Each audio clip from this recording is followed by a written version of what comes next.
kichwa chini miguu juu, fanyeni hivyo. Maana ni yeyote aliye kwenye njia hajuti.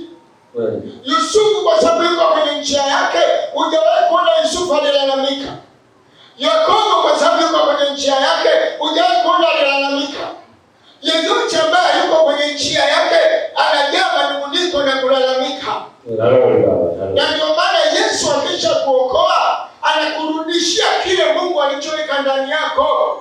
Kama Mungu alikuweka wewe mwanamuziki, anakurudishia piano yako. Kama Mungu alikuweka wewe kuwa mwanasiasa, Mungu anakurudishia. Kama Mungu alikufanya wewe mfanyabiashara, anakurudishia. Kama Mungu alikuweka wewe mhubiri, anakurudishia. Na ndio maana vipawa na karama Mungu anaweka. Bwana asifiwe. Amen. Yesu asifiwe. Amen. Kwa hiyo Mungu akisha kuokoa anapita na wewe kupitia Roho Mtakatifu. Amina. Huyo Roho anakufunulia siri. Amina. Kwa nini? Ndio maana Yesu akasema huyo Roho atawakumbusha. Hebu twende Yohana 16. Angalia Roho kazi yake Yesu anamtaja. Lazima ujue Yesu alikuja kukufanya wewe uwe wewe. Amina. Yohana 16. Sio kitu kingine. Wewe uwe wewe. Amen. Soma kuanzia mstari ule wa 8. Yohana 16:8. Naye akisha kuja, huyo atauhakikishia ulimwengu. Namba 1, atauhakikishia ulimwengu kwa habari ya dhambi. Yes. Yaani Roho lazima kwanza, namba 1 anapokuja kwako, anakutenga na dhambi. Anaanza kukuambia, kuna watu wanaona kuna jambo wanafanya, watafikiri ni dhambi, lakini Roho anakuambia ni sio dhambi mbele za Mungu. Amina.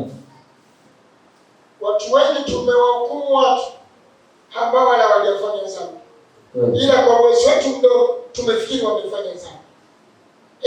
Cha pili, na haki. Cha pili, huyo Roho atasema hii ni haki yako, hii sio haki yako. Na ndio maana haki huwa iombwi, haki huwa inadaiwa. Amina. Sababu haki ni haki, na haki ni nani? Ni Mungu. Amina. Kwa ahadi yoyote ya Mungu ni haki. Huwezi kuomba ahadi, unatakiwa uishi ahadi ili ahadi ifanye kazi kwako. Amina. Kwa nini? Ahadi ni Mungu. Ndio maana ameikuza ahadi yake kuliko jina lake. Na ndio maana huyu akida alikuwa hajaokoka, lakini ile haki, kwa sababu Mungu anaonyesha wema na wabaya, ile haki akida ilimhusu. Amina. Kwani mvua ikinyesha hapa inanyesha tu kwa wale? Si inanyesha kwa wote? Yes. Maana yake ni Mungu, ile ni yake. Haya, ya tatu na hukumu. Yaani yeyote ambaye Roho Mtakatifu yuko ndani yake hawezi kumwogopa shetani hata siku hii, kwa sababu shetani alishahukumiwa. Yaani Yesu anasema anakuja mkuu wa ulimwengu. Alisema na kitu. Akasemaje? Hana kitu kwangu. Yes. Kwa hiyo ndio faida ya Roho. Lakini tuendelee uone Yesu anasemaje kuhusu Roho. Teremka hapo chini. Mstari wa 9. Kwa habari ya dhambi, kwa sababu hawaniamini mimi. Unaona balai. Kumbe ili tutengwe na dhambi, tumwamini nani? Tukisha mwamini Kristo, tunaondolewa kwenye dhambi. Amina. Sawa? Amina. Maana yeye anatuwekea ulinzi. Roho Mungu anatuhifadhi. Amina. Sawa? Yes. Tuendelee. 10. Kwa habari ya haki. Kwa sababu mimi naenda zangu kwa Baba. Sikiliza, kwa nini naseme naenda zangu kwa Baba? Maana yake ni kwamba hiyo haki mnayo nyinyi hapa duniani. Amina. Yes. Kumbe leo watu wanamuona Yesu kupitia sisi. Sawa? Yes. Watu wanamtukana Yesu kupitia sisi. Yes. Si ndio? Yes. Kwa sababu haki tunayo sisi. Yes.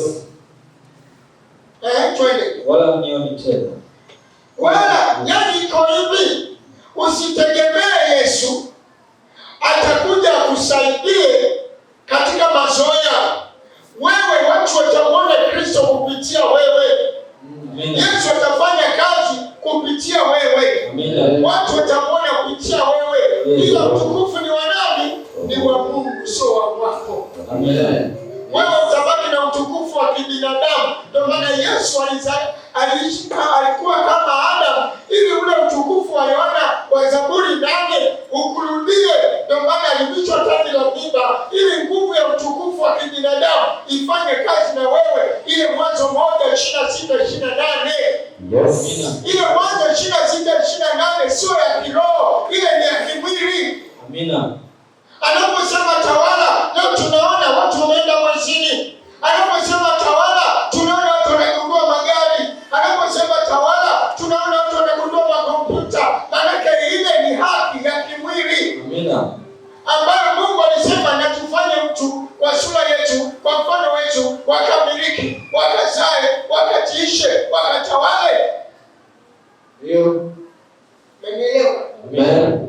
Tunachoshindwa, tumeonekana wadogo, shetani ni mkubwa. Yes. Wakati neno linasema mwana wa Adamu amezihirishwa kuzivunja kazi za nani? Za ibilisi. Kumbe tunayempa nafasi ibilisi ni sisi. Kweli. Yesu hajawahi kumpa hiyo nafasi. Tuzi ndio tunampa hiyo nafasi atutese. Kweli. Kwa nini? Hatui sawasawa na mapenzi ya Mungu. Haya, endelea, shuka hapo chini. 11. Kwa habari ya hukumu.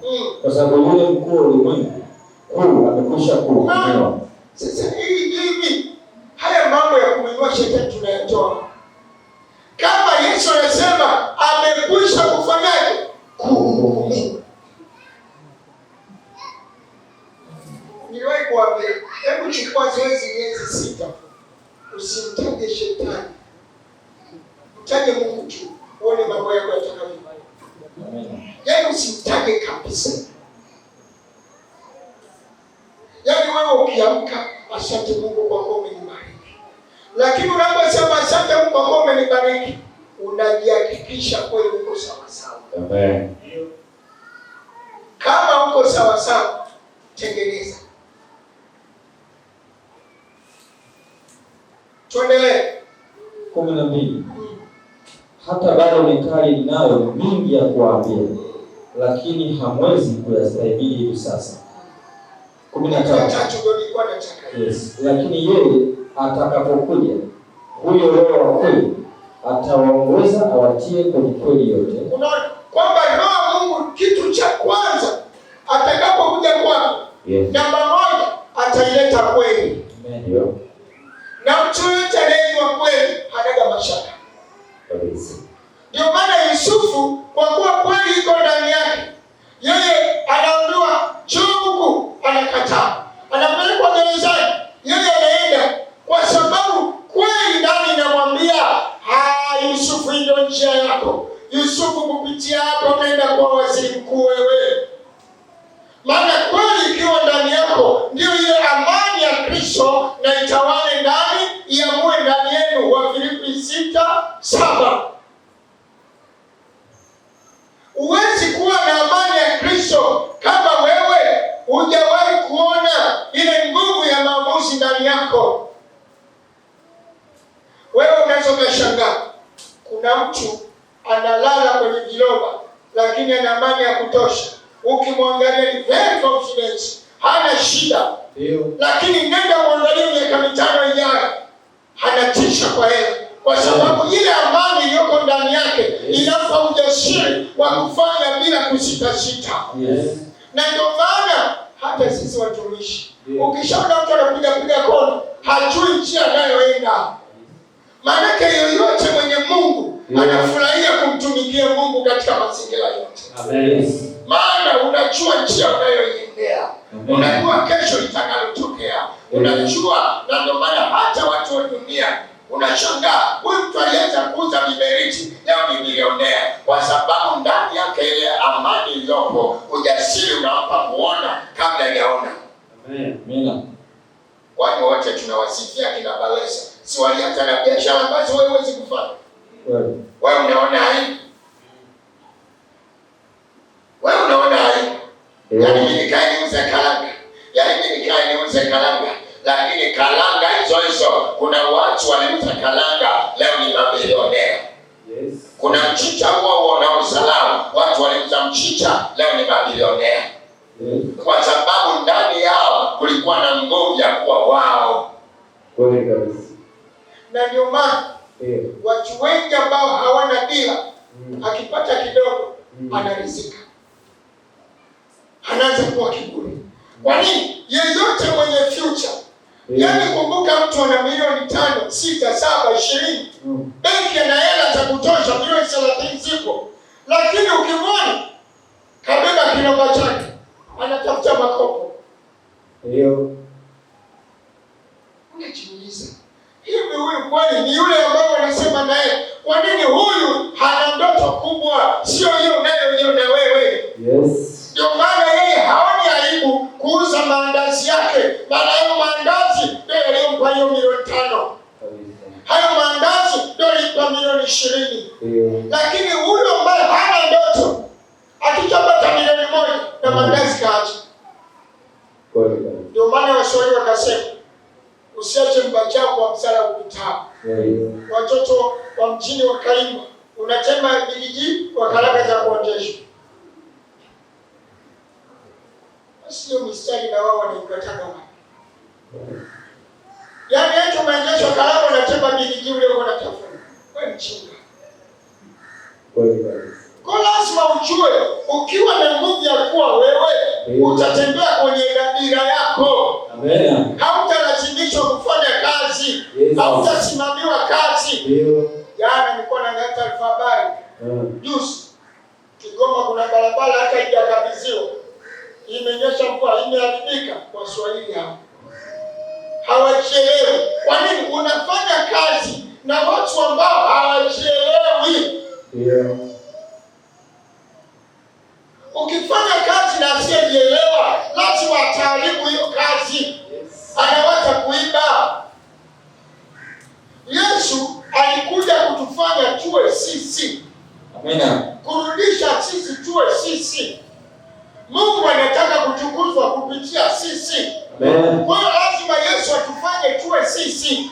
Ili tukiwa sisi tutamtukuza Mungu sisi. Na Mungu atamtukuza Mungu kwetu. Amina. Ndio maana Yesu alipokutana na mama Msamaria, hakuangaika kukemea pepo, alirudisha mama Msamaria kuwa yeye. Amina. Alipokuwa yeye, hata ndoa ile ya ukahaba aliacha, akasema njooni muone, aliniambia habari zangu.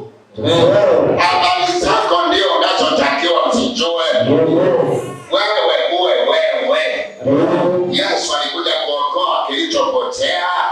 Na kilichopotea Mungu aliweka nini ndani yako? Yes. Hicho kilichowekwa na Mungu ndio cha kwako. Ndio wewe. Yes. Unafikiri Mungu alikuwa wajui kaka zake Daudi? Si walikuwa wanapigana vita tangu Daudi hapo mdogo? Yes. Mpaka anakuwa na wakuta wanapigana vita. Lakini Mungu ndani ya Daudi aliweka utemedari mkubwa wa vita kuliko kaka zake. Yes. Mungu anakujua wewe, shida mafundisho ulio nayo. Yes. Yesu alikuja kukurudisha wewe. Yesu alikuja kama aliyomkuta Maria anapaka mafuta, nywele zake ametoka kununua perfume kwa kuogwa. Kwa kulala na mwanaume. Yesu anatokea, watu wanamwambia angekuwa kama walionung'unika, basi angejua huyu mtu ni mtu wa namna gani. Yesu alikuwa anamjua kuliko wao wanavyomjua. Yesu hakuona kahaba, Yesu aliona mfanyabiashara. Alipomwokoa hakudanga tena, alienda kuwa mfanyabiashara mkubwa aliyesimamisha huduma ya Yesu kwa fedha na mali zake.